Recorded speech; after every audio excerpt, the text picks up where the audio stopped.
What's up, everybody? You're listening to the Hustle and Flowchart podcast with your boys, Matt Wolf and Joe Fier. Check it. What's up, everyone? Welcome back to the Hustle and Flowchart podcast. I love how Matt gives me no heads up that he hit the record button. I know, I do that on purpose because every time I'm about to do intros, Joe always goes, wait, what are we going to say? And I'm like, just be in the moment. Just be in the moment, Joe. Yeah. Be present. Just be present. Be in the moment. We'll make it through this. We'll make it through it together. Do you want to hold my hand? No, God, no, not your hand. Good, because I didn't wash them. Ew, Jesus. You just got back from, what were you doing over there? On the podcast, we've got Ajay Goel on. We do. So this this dude's doing some interesting things with a platform that we have experience with, surprisingly, but a lot of people don't know anything about, the Google Chrome store. Yep. I believe is what it's called. He's built what? What is he doing per month on this? I don't think we even mentioned it in the episode. I don't think we mentioned the sales numbers, but we have them. Where did we get them from him? I believe so. I don't know if our assistant gave them to us or if he actually gave them to us. Well, we know he's got 10,000 customers. Let's just say that because he did say that on the show. So you can do the math if you really wanted to and figure that out. But the point I'm trying to say is the guy has done some amazing things using a very simple seeming platform, one that's kind of undercover that a lot of us don't really think about, to grow software like a platform, use that. And then also the way that he gets traffic. Yeah. He's not a marketer. He's a developer. Yeah. And it's super cool because he's done this. Yeah. And so the tool is called GMass, is GMASS.co. And it's a mass emailing platform that ties into Gmail and allows you to send bulk emails through Gmail. And, on the surface level, I do want to sort of disclaim something. It almost sounds like it could be used for the wrong purposes in the wrong hands as like a spam type tool. And we do get into that with him in this episode, but I definitely wanted to clarify that this tool actually does follow the spam rules. You can't have an unsubscribe link in it. You can put your address in your emails, all of the canned spam laws. If you were to look them up, this tool is actually in compliance with the canned spam laws if you decide to use it in the right way. Of course, there are ways to use this tool in less ethical ways, and we're not going to explore those. We're going to explore the ethical ways. Well, can't you do that with pretty much anything? Yes. Out there. So, yeah. And actually, in the podcast, we didn't know like the spam rules and all that stuff. So we actually did look it up after the interview, and we're like, oh, yeah. Okay, you can do everything with this, no problem. Yeah. So just wanted to clarify that because on the actual podcast, we didn't have those stats right in front of us or the facts. The other thing I thought was really cool is customer service. Yes. AJ freaking hates customer service. Don't blame him. So the dude runs a very successful SaaS. Yep. And he doesn't he has a different approach to customer service, we'll say. He serves his customers very well, and he has a reason for it he'll dig into. I think it's really cool. It's one that I think, Matt, you and I should probably swipe for a lot of stuff. I think anybody. Yeah. It's quicker answers, and he has a cool method. Yeah. So basically built the software without customer service. We dove into things like SEO. We talked about Reddit. We talked about how we got the tool built. We talked about... He gave us some cool tools at the end and some functionality I won't mention now, but one that probably would have saved me hours and hours a week when I had an old design agency. Yeah. That now I'm pissed that... And at the end, we also talk about some cool like email strategies that you can test to get more effectiveness out of the emails that you do send, and they're relevant to anything, whether you're using GMass or even like a mass autoresponder like a Aweber or a Drip or that kind of thing. It's good. All right, so with these podcasts, we have somebody on our team who actually takes notes on every single episode. So the backstory, the tactics, the tools, the resources, any sort of tips or any sort of tutorials he gives us on the show, those come in the notes. And we make those notes available when this episode goes live for a couple days. Go to evergreenprofits.com, go to the most recent episode, click on the button. It should be in the sidebar or in the post that says get the companion, and we'll shoot you the notes for this episode, assuming they're still available, because they actually do expire now. So you got to get the notes quick. They expire. So pow. evergreenprofits.com, and then find this episode. I need to make a better link and tell people where to go. What was that link again? hustleandflowchart.com/companion. Companion. How do you spell companion? COMPANION. COMPANION. P-A-N-I-O-N. Right? Did I get that right? Are you sure? Go to hustleandflowchart.com/comp. Oh, there we go. C-O-M-P. See how fast this forces Matt to make a better, faster link? Comp. How do you spell comp? C-O-M-P. Okay, got it. Cool. So hustleandflowchart.com/comp. If you go there, you'll get the details on how to get the companion, assuming the companion's still available, because again, it goes away. Let's go talk to AJ. I want to say more, but all right. AJ. Hey, AJ, welcome to the show. Thanks, guys. Happy to be here. Yeah. So this is, we've been actually very anxious about this, and we were talking right before this on some of these. Anxious in a good way. Anxious in a good way. Yeah. We're excited to talk about this stuff. Excitedly, anxiously bouncing around in our chairs.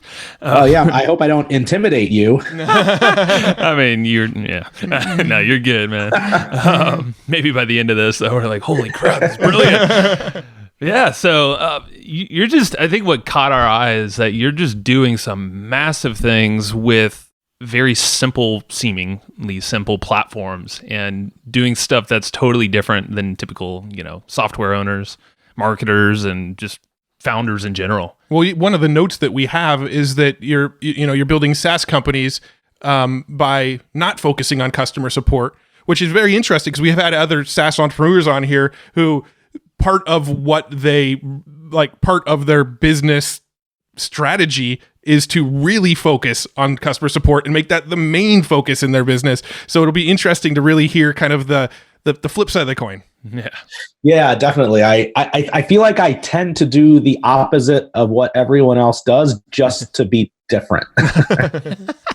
Is that actually like just to be different, or are you just like is that you as a person too? Yes, I don't like to conform. I like it.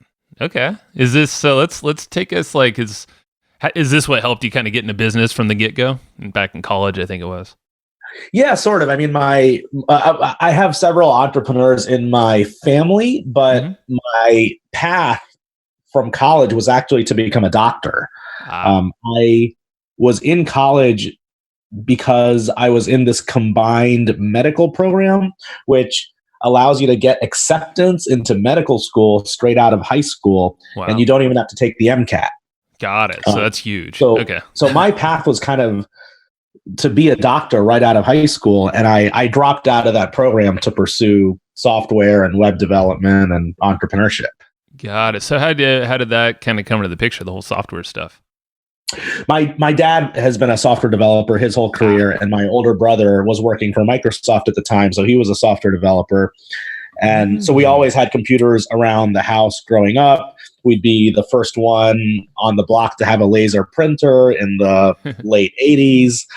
We just always had like the latest stuff in our basement. And so I always liked it. And my older brother and my dad knew a lot more than I ever did. I was more of a tinkerer, and then I just got a more serious interest in it when I was in college because of the internet. I went to college in 1995. That was my freshman year, and that's when everybody was excited about setting up a homepage, as it was called back then. And I got excited about that too. Got it. So let's talk about the software that you've got now. You've got GMass and you've got WordZen, right? Yeah. So how did those ideas come? Well, we'll start with one at a time. Where did the idea for GMass come from, and what was the inception of that? So the idea of GMass actually came from something that I was doing when I was working on WordZen. So let me start there. So Perfect. The initial idea for the company was around this product called WordZen, which is a service that edits and writes your emails for you. And while I was working in that and managing my team of editors who are actually doing the writing of the emails, it's a human-based service, I found that I needed a way to communicate with my staff in an efficient way. But I also wanted that communication to be personalized because I was sending out some data points specific to each editor. And I assumed that someone would have already written a plugin for Gmail that would make it possible to do that. Because I live my life in my Gmail account, like all day. highest number of hours that I spend in any app is inside Gmail. Yep. So, and Gmail has a big ecosystem of plugins and extensions. And so I just assumed that something had already been written. And I was pretty surprised to find out that nobody had written an easy to use tool that makes this possible inside a Gmail account. And so that was the genesis of the idea. And I had a background in email marketing with my prior company. Mm-hmm. And so I kind of decided that I would be the one to build this. So GMass was kind of an offshoot of WordZen, and GMass is the name of the product that came to be this email marketing plugin for Gmail. Got it. Yeah. And that's where, so GMass was the one that we were like first looking at, and then just our research, or actually WordZen popped up and some things we were looking at yesterday. And we just pulled it up again, like Matt and I were looking at it, we're like, holy crap, like that service paired up with software, it's kind of a combo thing. Damn. No, this looks so cool. This is the literal conversation that happened. So Joe's got his laptop sitting next to him right now. He pulled up WordZen to look at the site and see what it was all about. And he literally said, holy shit, I think this site just saved my life. Well, I have That's some true. News. A few days ago, I decided I'm going to shut down the WordZen service. Can we buy it from you or acquire it somehow? If you guys want to talk about that, then sure. We can talk. Let's negotiate an offer on air. No, I'm just kidding. That'll be a first. So what led you to that decision?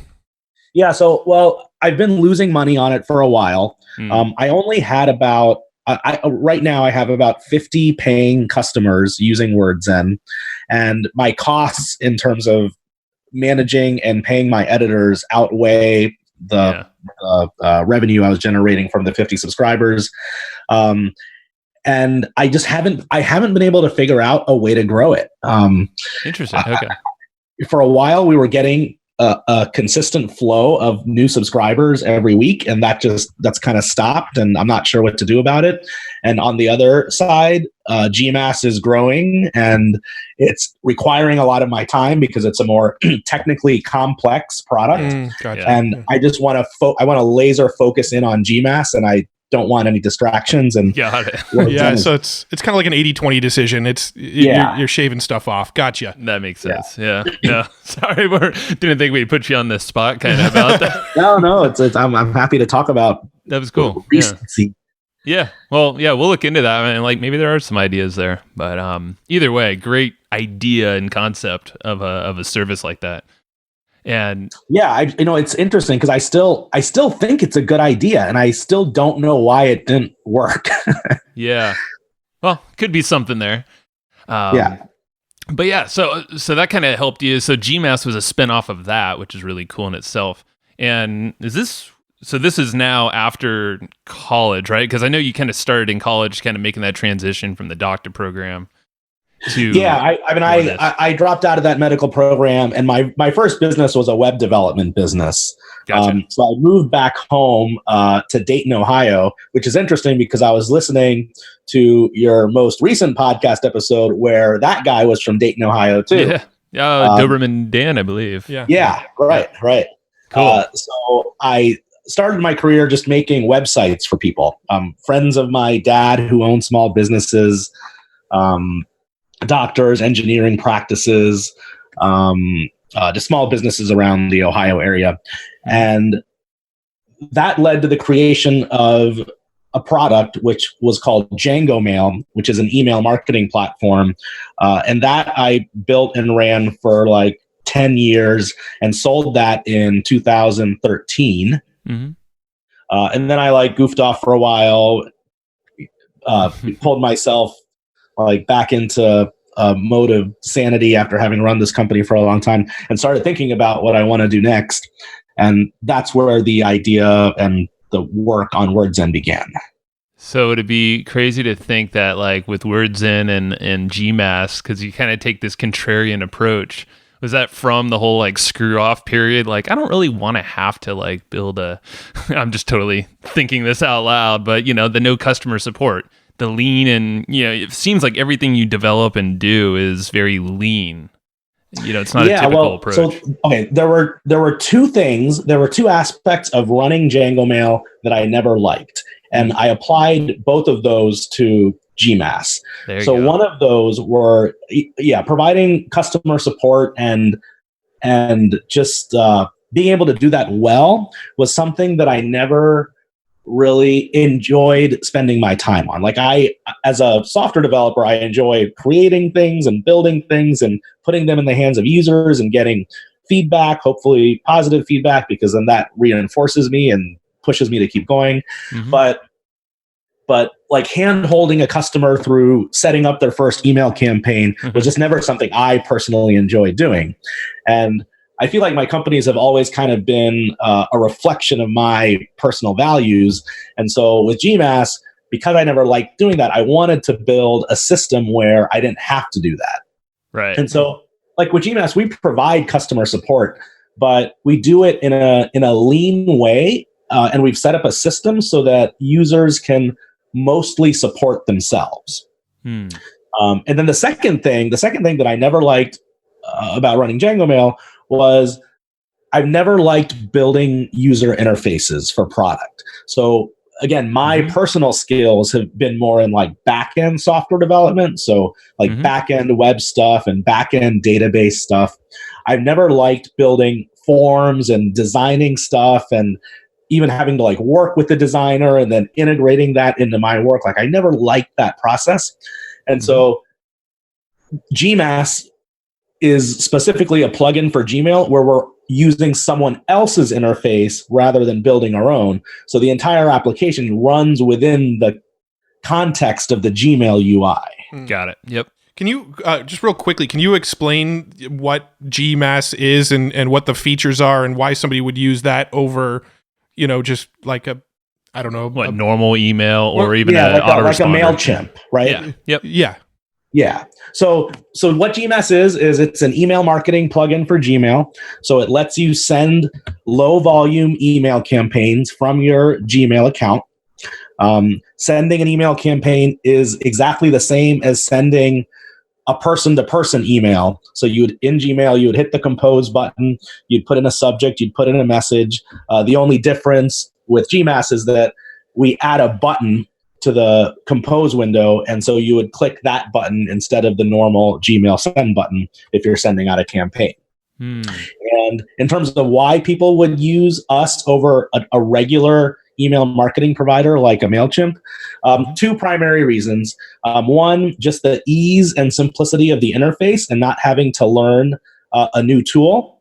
And two, there's a deliverability advantage to using a tool like ours. And deliverability refers to getting your emails into the inbox versus the promotions folder or the spam folder. Yep. And the reason there's a deliverability advantage is because your emails are being sent from Gmail's own servers. And oftentimes you're sending emails to other Gmail addresses just because Gmail kind of dominates the email ecosystem. Right. And so just by the virtue of the fact that you're sending from Gmail to Gmail generally gets you higher inbox placement than if you are sending an email from a MailChimp or a Constant Contact or any of the major email services you've heard of. Gotcha. But it's a low volume sender. So like we wouldn't go and load up our mailing list of, 50,000 subscribers and send an email through Gmail, right? Yeah, I mean we've kind of devised a way that you can still do that, but the target, where people get the best results with us is when they're sending like a couple of thousand emails, not like 20,000 emails. So what are some common use cases that you see people using, like top handful or so? Yeah, so the most common use case is for what's become known as cold email. So cold email is getting like a list of warm leads that are very specific to your industry and what your business does, and then sending them an introductory message saying, hey, I'm Bob and I've got this great software that I think could benefit your business and I'd like to set up a demo. Sending that to say like 100 like well-cultivated warm leads, and then setting up a sequence of follow-ups that kind of go out based on when people take action. So based on when people open the email, or based on if and when people reply to the email, you can devise a system of like follow-ups that keep pinging your prospect until you get like a response. Right. That's the typical use case. Gotcha. Now, I don't want this to be taken the wrong way, but I feel like I have to ask it. Like, how is that different from like the like spamming? If that's a great and often asked question. I mean, so there's multiple definitions of spam, and if you talk to the most hardcore anti-spam activists, they would say that cold email is absolutely spam. And so what a lot of my users do would be considered spam if you ask a certain number of people. Then on the other side of the coin, spam is only considered spam if it's like completely unrelated to what somebody does, or if it's a scam, or if it's a phishing email where you're trying to collect information that you shouldn't be collecting. So there's different definitions, but yeah, some people would say this is spam, but guys like me wouldn't be in business if if it wasn't still like an effective marketing channel. Totally. Yeah, and I would agree with that 100%. It's not saying, go email everybody under the sun, but hey, in this vertical or from this specific area with this customized message that's not a blanket statement. It just makes, there's worse things that get sent to our houses every single day of the week. Just blanket kind of mail. And culturally, I feel like spam has become a little more legitimized today than it was, say, like 10 years ago. Like I remember, because I was in the industry with my former company, Django Mail, way back when like the canned spam law was passed. Right. And there was like all this talk about like how spam should be handled and whether it should be legal or illegal and what the punishments should be. Now I feel like people just kind of accept it as a part of daily life, and sometimes it benefits them. Sure. Yeah. I mean, look at things like text messaging and messaging bots. Like, there's not really any filters for anything these days. So, as long as I think you have the right intent and you're not sending loads of email, but having a good reason and a good message behind it, it's communication. All you're doing is trying to give value at the end of the day. So don't go scrape a which list is one of the core strategies of a successful cold email campaign is to deliver value in those emails. Yeah, gotcha. Totally, 100%. Yeah, well, I see some great implications just as far as like outreach too. Like if let's say you can find a list of podcasters and you're trying to get on some podcasts, you can use something like this to get on it. Is that what you did? Yeah, totally. And then there's a whole other side of non-commercial uses as well. Because we're integrated with Gmail and because Gmail has over 1 billion users, we have teachers who are using it to communicate with their students, or a church pastor that's using it to communicate with his congregation. Lots of like private club or membership people use it to communicate with people that are in some formal organization with them. Oh yeah, I see that as like a huge value. I can definitely see that. Like my kids are both in, my son's in t-ball, my daughter's in softball, and we're on these like group email threads of like everybody on the entire team's parents of like what's going on and like in the t-ball thing. And I feel like something like this would be actually really perfect for that. You've got all their emails, they expect you to email them, and this is a real simple way to do it. And I'm assuming just so I kind of understand the difference between like doing this and like, let's say BCCing like 50 people on it. This is actually sending a separate email to each individual, right? It's like a unique... Exactly. Yeah. Gotcha. Yeah. So with our tool and with any commercial email sending tool, individual emails are sent that can be personalized. So like if your son's t-ball team was using this, they might be sending, let's say, your son's stats from the last game to you so you can review them. And that would be easy to do with a tool like mine. Yeah, and I'm just thinking of another use case. I think it was Steve Sims. I was listening to how one of his approaches to get on podcasts is to, he uses some outside service, but essentially to send the emails on his behalf, and then he has a follow-up with another email address that's basically him, but he's, and he communicates in there, but he does all the initial outreach and follow-ups. It's all kind of automated.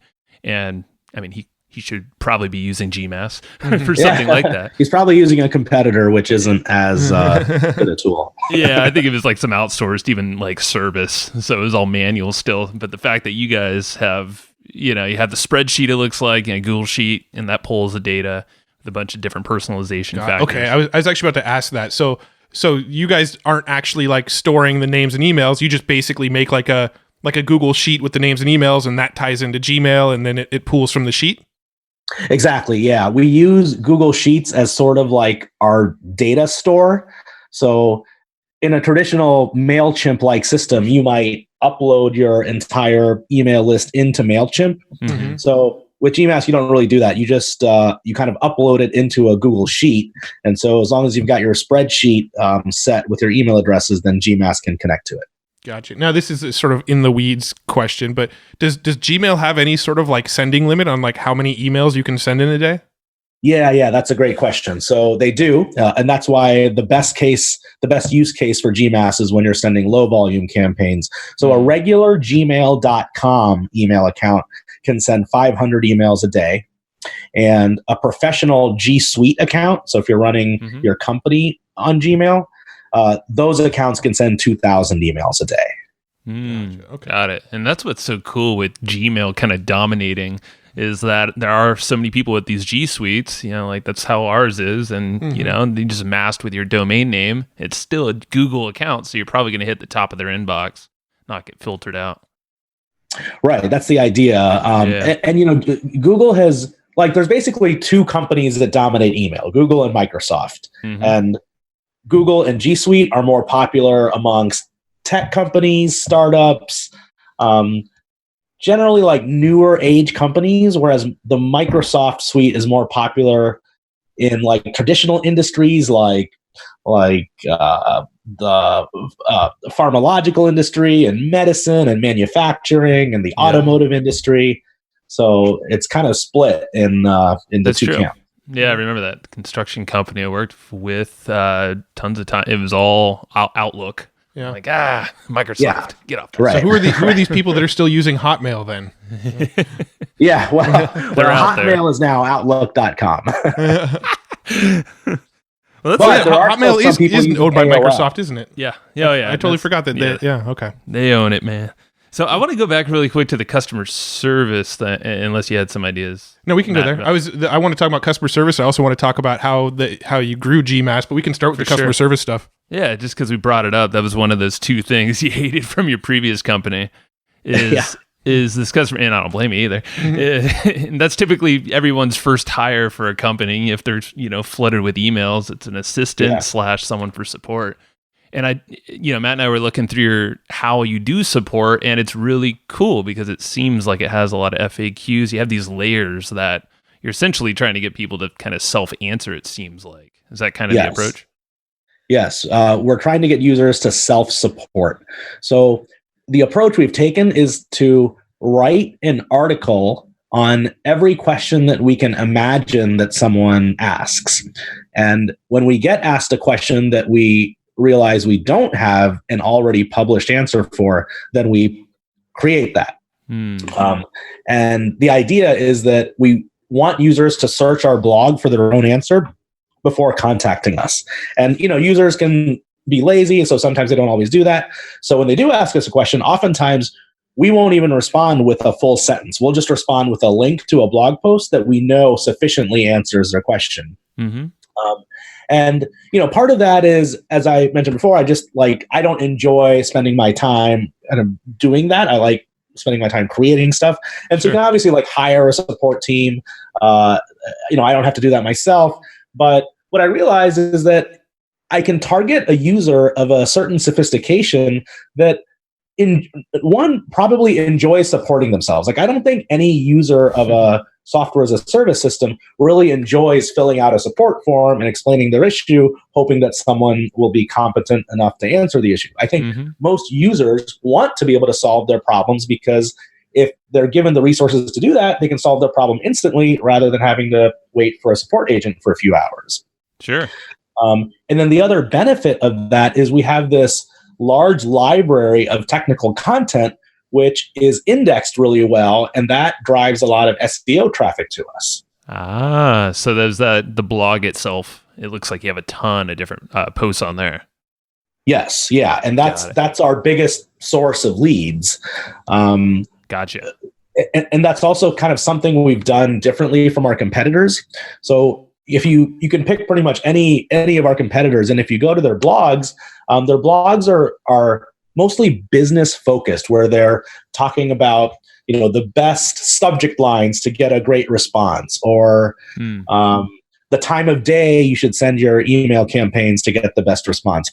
And we have a little bit of that, but the majority of our blog is technical content. Okay.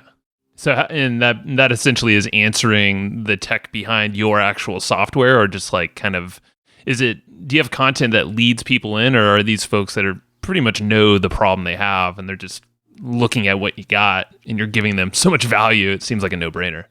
Yeah, both. So some of our articles are geared specifically for our existing users to solve some technical support issue they're having. But the most valuable blog posts we have are the ones that are not specific to GMass itself, but more specific to maybe Gmail or cold email or email marketing in general. So, for example, one of our most highly trafficked blog posts is a detailed blog post that I wrote about Gmail sending limits, which is what I mentioned earlier, the 500 and the 2000. But there's some more in-depth information that goes along with that. So regardless of whether you're using GMass or some other email tool that connects in with your Gmail account, that article is probably relevant to you. Yeah, I love that. So SEO being the massive, is that number one for traffic? Yeah, definitely. Yeah. Yeah. And I'm sure, how does it look like, because you guys are only in the Chrome App Store or extension store? Correct. Not sure what they call it. Is there some SEO work being done there, things that you can do to optimize? A little bit. So the data is pretty opaque from the Chrome Web Store. So with Google Analytics, you can obviously see pretty much anything you want about what's going on your website. With the Chrome Web Store, not so much. Being present on there does drive traffic to our website and does get us signups, but it's actually kind of hard to say what impact that's having because Google just doesn't make that data available. Yeah. We had an app in the Chrome store for a little while, didn't we? It was a little while. We had no clue what we were doing. We had an outside developer do all that kind of work for it. We were the marketing arm. Yeah. I never even saw any sort of backend. What was your Chrome extension? Oh my God. It's actually not there anymore. It was a like tool, an auto, what was it? So any basically when somebody, if you made a post on a Facebook fan page and somebody liked it, it would automatically invite them to like your page as well. That's right. Okay. And it worked. Yeah. It worked really well for a little while. It worked. And then I think either Facebook changed some sort of API or Google changed sort of API. You were basically hacking like the Facebook page model. Yeah, I don't remember exactly how it was built. This was something that we had like 2 years ago, and we gave it away for free, and then eventually it wasn't working with Facebook anymore, and we just took it off the App Store. Got it, right. Yeah. Well, it's actually interesting you mentioned that because the GMass Chrome extension is basically a hack for Gmail, where we're kind of hacking up the Gmail interface to add some of our own stuff. Yeah. And one of the challenges of being in a business like that is that Gmail doesn't officially endorse what I'm doing or my product. And so every week or 2 weeks, Gmail itself changes its own code. And when they do that, GMass breaks. And so when that happens, I have to rewrite my code to accommodate Gmail's changes. Got it. So are you the lead and only developer for GMass? I'm the lead developer. I have a little bit of help now just from some freelancers. Yeah. There's some functionality in code that's like above my pay grade, and that's when I reach out for help. Got it. Yeah, that's interesting. Cool. And how about for your content and all the other aspects? What does the team kind of breakdown look like? So I actually am writing most of the content on the blog. I have a couple freelancers that work with me on that. So we have a newsletter that we publish called the Gmail Genius, which is a newsletter about being productive inside your Gmail account. So I have one person who works on that. And then I have an Upwork freelancer who writes some of our more general content that's not like specific to GMAS functionality. Gotcha. That's really cool. Just super lean. Just to kind of give some context for the listeners, how big is GMAS right now as far as like user base? You don't have to give an exact number, just kind of a ballpark out of curiosity. Yeah, so we've had about 350,000 signups since the product was launched 3.5 years ago. And we currently have just over 10,000 paying customers. Wow. Got it. And see, what just keeps blowing my mind is how much opportunity there is in the whole the Chrome store. And yeah, like would you say that's a first good place for someone who's interested in software to kind of look into, or maybe just develop an MVP off of or something? Yeah. So there's upsides and downsides to taking a Chrome extension approach. So the biggest upside is that there's not a whole lot. The competition is less in the Chrome store than it is, say, in the iPhone App Store or the Android Play Store, or just in the general world of web apps. The downside is that your software is only going to work on the Chrome browser and only on Chrome OS, Windows, and Mac.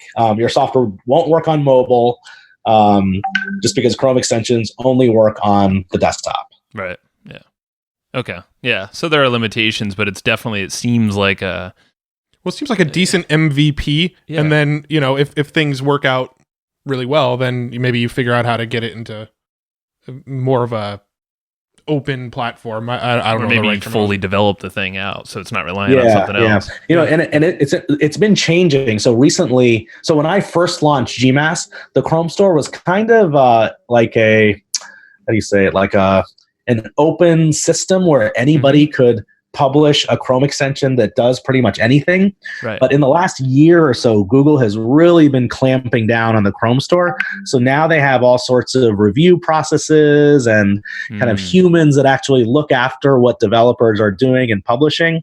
So it's a more looked after environment than it used to be. Got it. That makes sense. Well, let's talk about how you actually grew this thing. So when you first opened up GMAS, was it always a paid thing, or did you start as like a free model? How did it start out? It started out completely free. I didn't have any timeline for monetizing it. My main interest was just getting users to use the product.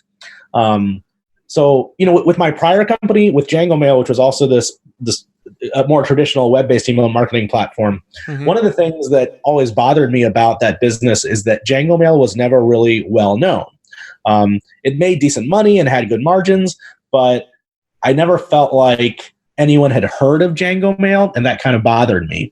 So with GMAS, when I found this niche to do this integrated inside the Gmail environment, my objective wasn't to bring in revenue right away. My objective was more to get popular. I had this, I felt this need to want to build something that was used by a lot of people, that a lot of people liked. So I wasn't even thinking about revenue or monetization when I first launched it. Got it. So it's get the user base, get the list. I mean, can you grow a list off of the Chrome store? I'm sure there's a way to. Well, yeah. When people install your Chrome extension, so you actually don't get any data when somebody installs your Chrome extension. You can't get somebody's email address just by virtue of them installing your extension. Yeah. But you can then direct them to a sign-up form. In our case, what we do is we direct them to link their Gmail account to our backend. And when they do that, that's when we get their email address. Interesting. See, so what we did with ours was we put basically an activation screen where they had to enter their email address, and then it sends them a code. And that's a standard way of doing it. Yeah, that's a good way for sure. Except the way that we did it was we had one code and we just sent everybody the exact same code over and over and over again. So if anybody shared their code, they would be able to install the Chrome plugin. But but we weren't selling it. We were just trying to collect emails. We're marketers. Right. We're not developers. Right. So it's just really cool to hear that. And so how did you kickstart it? So you opened this thing up, you made it free. What was your sort of marketing plan just to kind of go for that mass appeal? So I didn't really have a marketing plan per se, just because marketing has never been my expertise. I just wanted to get it in front of some certain communities that I knew existed to get some initial feedback and traction. And so for me, those two communities were Reddit and Product Hunt. Mm-hmm. Got it. So how did you, what was the plan on each of those, if you don't mind? Maybe start with Reddit. Yeah. So Product Hunt, and this was back in 2015. Product Hunt was pretty hot back then. And for those that don't know, Product Hunt is a website that features a bunch of new products every day. So a bunch of new products hit their homepage every day, usually 30 to 40 new products. And most of them are software products. And we got someone who agreed to post our product for us, which basically guaranteed that it would end up on the homepage. And it did well. We got a ton of comments and feedback. I remember that day I was getting like a new sign up every like 3 minutes. And that went on for like the 24 hours that we were on Product Hunt. Nice. And that was really exciting to see. Like, I kept refreshing this page I had built that gave me a user account, because it was so exciting to watch that number keep going up. Yeah. Interesting. And then the other thing that happened around that time is actually a few days before the Product Hunt launch, I had posted on Reddit under the startup subreddit that I had built this thing and I just wanted people to try it out and give me feedback. And it ended up as the number one thread on that subreddit for like a good amount of time, like 36 hours, I think. And what's interesting is that now you can't do that because the rules have changed. Reddit doesn't, or that particular subreddit doesn't allow you to post the name of your product or your startup. It only allows you to ask like general questions about how you should handle a particular situation. Like maybe you're having a conflict with your founders, or you want to know how to hire a software developer. But back then it was kind of the Wild West, and you could post whatever you wanted. But what I did then to get like that initial boost in traffic, you can't do now. Got it. Yeah. And I guess you'd have to go to other subreddits. I know there's advertising now on there you can do. Yeah, I mean the subreddits, the way it works is like each one has its own moderator and its own set of rules. So even though the startup one that you posted it in no longer allows you to do the exact same thing, there's probably 20 other subreddits out there that are similar, maybe not as big of an audience, but are similar, that probably still do allow you to do that. Probably, but just not as big. Yeah. Because we actually, sort of a side tangent, but we actually had a course on Udemy for a little while, and our biggest marketing strategy was to just go give away free access to that paid course on Udemy on Reddit. And we basically just did the same thing. We said, hey, we're making this course. We're selling it for $50, but we want to give it away for free to the Reddit community. Use this coupon code. And it hit like the top of whatever subreddit we posted in at the time. And it just it really kicked ass. No, it was very similar. Nice. Yes. We were refreshing and it was like new subscriber. I'm like, that's a great feeling while that lasts. But there's always there's always like the coming off that high at the end of it, right? Yeah. That's a very good point. Wait, I refreshed and nothing happened. What? Yeah, right. This isn't normal. My new normal is not. Yeah. Interesting. Okay. So I just love that you were able to achieve all this and you are not a marketing guy. Yeah. Like, I think that's the coolest thing. I feel like almost some of the best marketing stories are the ones that were more stumbled upon versus like, they went in head first knowing what they were doing. Yeah. I mean, I've always hoped that if I build something useful or good, that people would somehow find it. Like if you build it, they will come mentality. Sure. And I think as time goes on, that's a harder and harder thing to make happen, just because the barriers to entry in creating something are coming down, especially in my world. In the email world, the barriers to entry to creating some sort of email business are super low, because there's all these off-the-shelf third-party components that you can clobber together to have a product that does something. Sure. Yeah. So, I read a lot. So any marketing skills that I have come from like reading a ton of articles on Medium. Yeah, that's a good source. So do you pay for the upgrade on Medium? No, I'm a free user. Yeah. I think that's most people. And actually, and I've noticed recently that I'm getting blocked a lot. That paywall keeps showing up when I'm trying to read stuff. You're like, damn you, paywall. There's always a way around. Just get a VPN. You'll be fine. Browser because maybe that doesn't have the cookie. Yeah, I know. See, you're tech. VPN. Yeah, just install VPN. You'll be fine. Yeah, right. Just switch between states or countries every time you want to look at Medium. Hey, Medium's listening. Right. What? I'm just curious now that you said, Product Hunt was big back in the day. Reddit was, that strategy. You can't really do so much with the approach you took. Knowing what you know now, like, is there a strategy you would use, say, if you started GMass right now or something similar, an approach you would take to market this thing? Man, that's a great question. So, I don't know. The approach would definitely have to be different because I think what worked then, which was not that long ago, 3.5 years ago, I don't think would work as well now.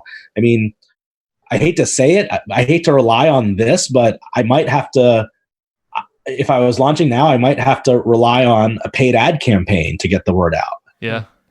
Don't worry, you don't have to hate it. I think paid ad campaigns days are really hard to get a good ROI on it. I think it's expensive. There's a ton of click fraud. I mean, I've tried Facebook ads in the past, and they did not work well for me. Mm-hmm. Yeah, no, there's a lot of, you got to know the right strategy, and it changes all the time. Yeah, so what works today is not going to work tomorrow. Just like they change the rules on Reddit, they change the rules on Facebook and Google all the time as well. So yeah. So I'm curious now that so you have GMass, and it sounds like you're just going to be a perpetual entrepreneur / developer for a very long time. What do you see in the future for GMass? Like, do you want to keep it the same with Gmail's interface and all that stuff, or do you think they can cut you off at some time? Do you have a plan for that potentially? Yeah. So actually, there's an interesting thing happening right now in the whole Gmail ecosystem. Everybody that's built their software on top of Gmail is having to go through this extensive review and audit process with Google. They just started this in the last few months. Mm-hmm. And so actually a lot of independent developers and some of the smaller guys who've built side projects or things that aren't their full-time job are disappearing. Their products are disappearing because they can't afford to go through this review process. So that has gotten me thinking about whether I want to remain 100% loyal to the Google platform or if I should be thinking of turning this into a more full-blown enterprise email marketing platform. And I haven't really arrived at any conclusions there yet. But we have been building more stuff that can be used by any email marketer, not just someone using Gmail and not just someone using GMass to send their campaigns. We've been building more technical tools, like things that can analyze your email campaign and tell you if any of the domains or IP addresses are on a blacklist, things to help you solve your spam issue if you're having one. So we are starting to think in a grander way just outside of Gmail.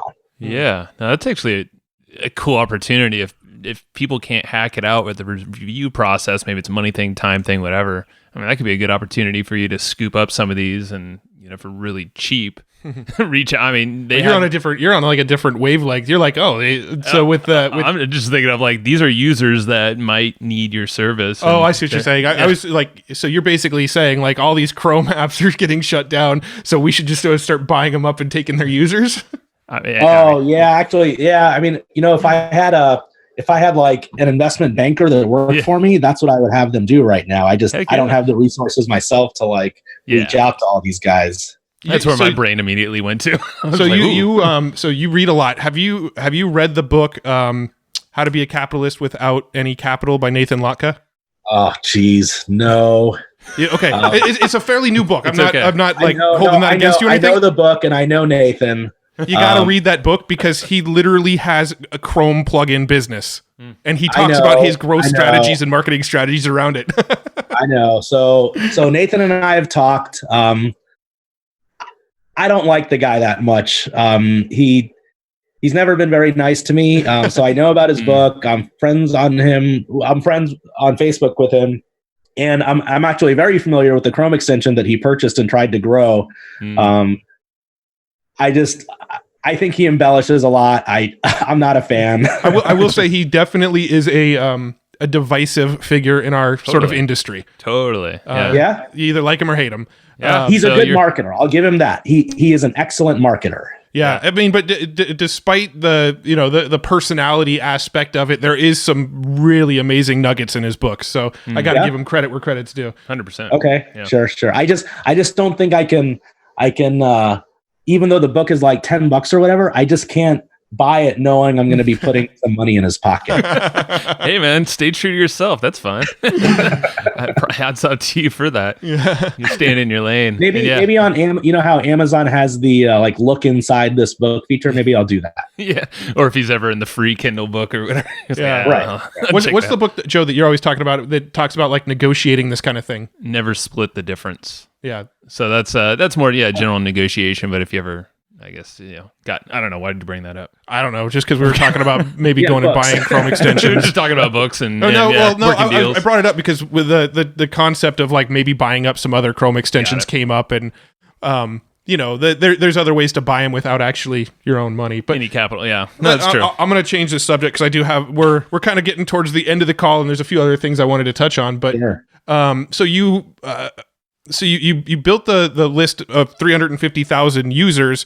And then, I mean, I don't know the chronological events of it, but at some point you had a lot of users for free and you decided to go paid. How did that transition work out?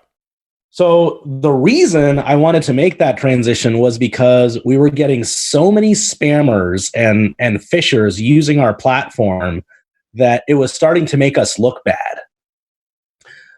So by monetizing and restricting the amount of emails you could send if you were just a free user, I like put a serious dent in that problem. Yeah, makes sense. Now, it was also nice to be able to turn this into a real business that was making money, but that was the original thinking. Like, I decided I've got to do it because I've got to cut off the flow of spammers. Mm-hmm. And it was it was a scary transition to make because I think at the time, maybe I had like 50,000 users at the time, and I was afraid of what the reaction would be when I announced, hey, starting on this date, I'd like you to subscribe and pay. And it was interesting because when I sent out that first email, most of the replies I got were like, F yous, or you said the product was going to be free and you lied to us, or we can't afford this. I hope you change your mind and keep the product free. And just so you know, GMAS is it's in the range of like $10 to $20 a month based on the plan you choose. Yeah. So I was like, man, I thought the pricing was low. I thought this would be an easy decision for people to make. There was a lot of negativity around it, and so I was scared to flip that switch. And I remember when I did flip that switch, I'm like refreshing my email, like waiting for that first new subscriber notification to come in. And it's a scary thing because 10 minutes go by and 30 minutes go by and an hour goes by and there's not a single subscriber yet. And I can see that people are trying to send their campaigns but getting blocked because the way we had it set up is if you tried to send a campaign over a certain amount, you got this pop-up saying, hey, to send this, put your credit card in. Sure. So I knew that was happening, but I knew that people weren't putting their credit card in. So I was like, man, what's going on? And this was late at night. So I went to bed and I woke up the next morning and we had a handful of subscribers. So that was nice. And over time, that number obviously grew. There were a couple of things that I kind of in retrospect realized about when I flipped the switch. So when I flipped the switch, it was late at night. And so most of our active users were overseas, India and China. And so it made sense that nobody subscribed right away because to pay $10 or $20 a month based on the currency there is a bigger ask than it is for a United States-based person to pay that. Sure. Yeah. So that was one thing. And then the other thing is that when I sent out that first email announcing monetization, there were plenty of people that were fine with paying, but those aren't the people that replied. And I think it goes back to the general principle of how when you're upset with something, you tell 10 times more people than you would when you're happy with something. Oh, yeah. Yep. So even though it seemed like the world was ending, it turned out it wasn't. Yeah, and that's standard. And you just dealt with another customer support issue that you're like but that's right. that's typical customer support across the board. You get the angry ones, but the happy ones are usually quiet. And that's why it's kind of interesting. Like with this podcast, a lot of folks listen, but you don't hear a lot from them. But like whenever we prompt or ask a question and give the support email, we're pretty much inundated by it. And I'm like, oh, okay, there they are. So it's I can see that with the negative stuff. Well, that's interesting too, because I read this article once that talked about how users are more loyal when they have a little bit of a problem that you then solve than users who never have a problem with your software at all. I wonder why. I wonder why. There's got to be something there where you support them, you give them a solution, you're there to prove that, hey, you're there for the long run. You're not I think they turn into a happier user at that point. 100%, yeah. Because I think that's because we promote a lot of software as affiliates, and if they're free or if it's not a subscription or recurring element, typically people kind of question and they want to make sure that software is gonna stick around for a while. And that's kind of a commonality thing that we run into when promoting tools in general. Yeah. So it's it's an interesting thing. So I don't know if you have anything else, Matt. Yeah, I was going to touch a little bit maybe on some some email tactics that maybe some of the users the listeners can take away with them. Are there any sort of I'm trying to think of the best way to word it. I want to see if maybe strategies, like a strategy or a tactic or some way to maybe use like this GMAS sending in your business that like a cool case study or a cool tactic or some sort of like email strategy that our kind of like, users here's a can walk away process to with. use that you can using GMAS or Sure. manually a million times. Let me just go over a general strategy that's not specific to GMAS, but is specific to just outreach in general. Sure. So because a tool like GMAS and all of my competitors have the ability to do this sequence of follow-ups, like after the initial email, that ability to do that is so critical because in most cases, when you're looking for someone to reply, that reply won't come after the first email, but it will come after the second email. So if I reach out to a warm list of 100 people saying, hey, I've got this cool new software that I think will help your business, I'd love to set up a demo. Chances are I'm not going to get a reply to that. But a few days later, when that follow-up goes out that's attached to that same thread that says, hey, man, I sent you this email below. I'd really appreciate it if you'd respond. That gets a response. It's so funny because just yesterday I had some random salesperson reach out, say they hit me up on LinkedIn to some sales thing that we don't even do, of course. Didn't do their homework right. And then I think I opened it and I'm sure that probably triggered something.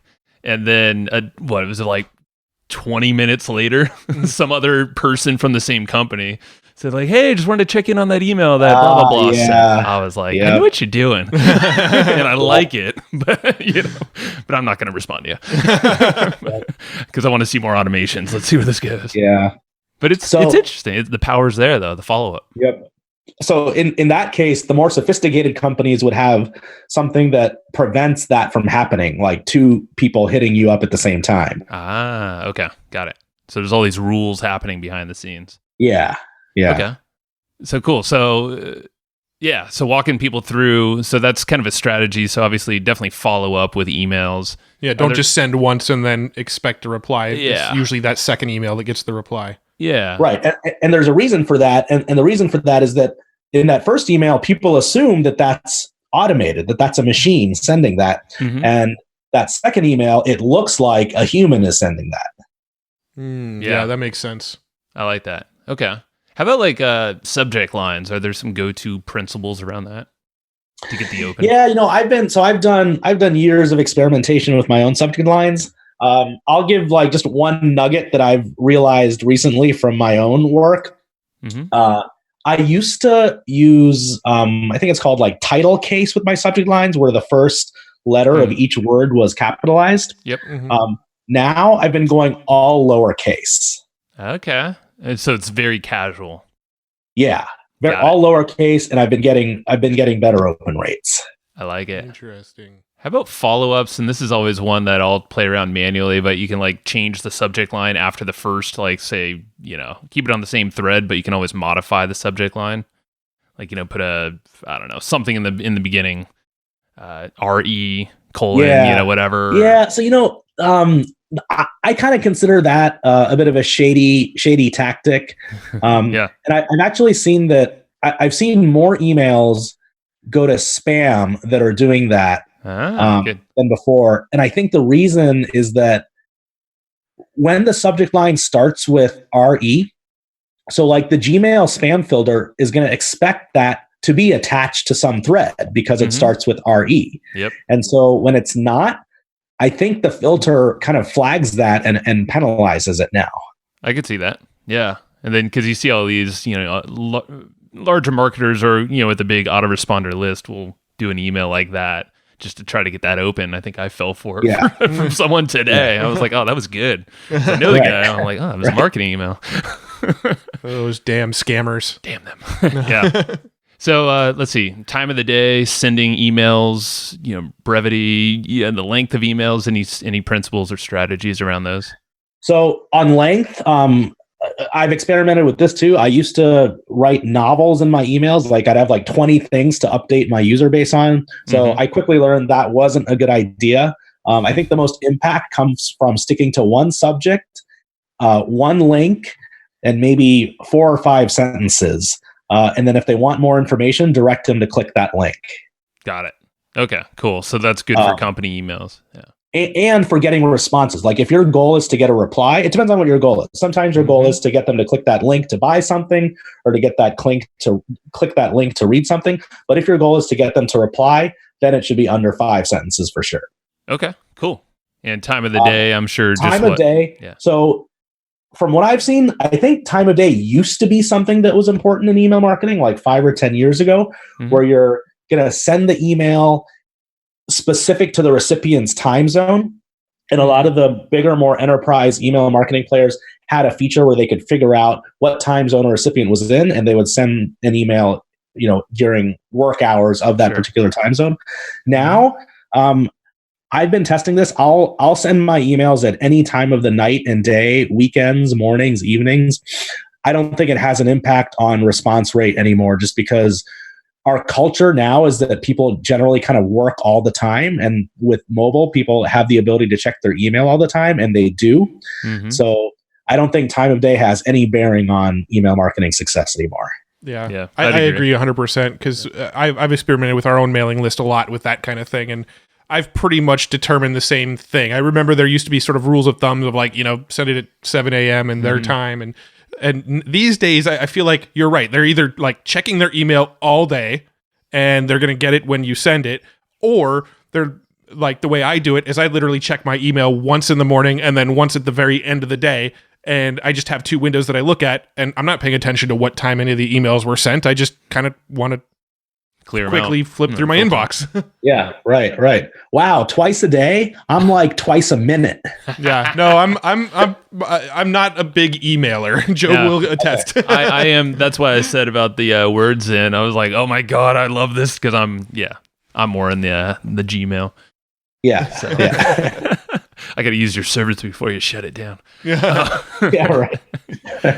Well, cool. So just to wrap up, unless Matt, you had anything else? Nope. Sweet. So we typically like to ask, if there's a book or some resource, something that you just love to go to all the time to, just kind of sharpen the tools in maybe it's coding or marketing or software or whatever it is, or things that you just like to recommend to friends, something that impacted you. So the book that's had the most impact on my business career is actually a book on how to recruit. And it's a book called Top Grading.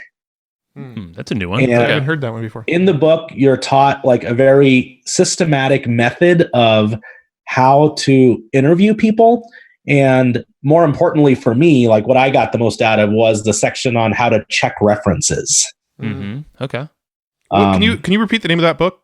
Yeah. Top Grading, like TOP grading, one word. Got it. Cool.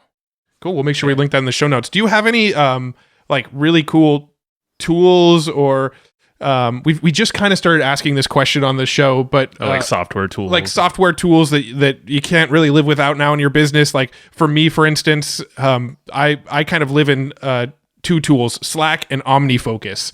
OmniFocus is like my sort of daily checklist where I kind of keep track of all the things I need to get done today and this week. And then Slack is obviously our internal team communication. We also use Notion for project management and kind of keeping a lot of stuff in one place. Yeah. So do you have any sort of like tool stack that are like integral to your business? Yeah. So for us, it's Slack and Gmail. But I feel like that's not very interesting because everybody uses Slack and Gmail. So that's not a very unique answer. So instead, let me tell you about like two cool software things that have nothing to do with the business that I think are just really cool that I discovered recently. Love it. Let's do it.